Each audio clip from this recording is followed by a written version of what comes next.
Here's how to add screen recording on your iPhone.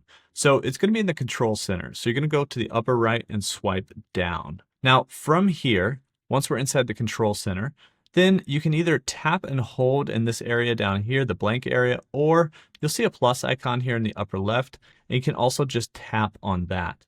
That's going to allow you to make adjustments to the controls in your control center.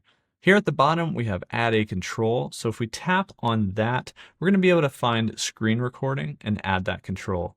It's right here, sort of in the middle. We tap there and we've added screen recording. Now you can tap off of all of these icons to sort of get out of that editing mode. And then you have screen recording right here. To use it, just tap on it.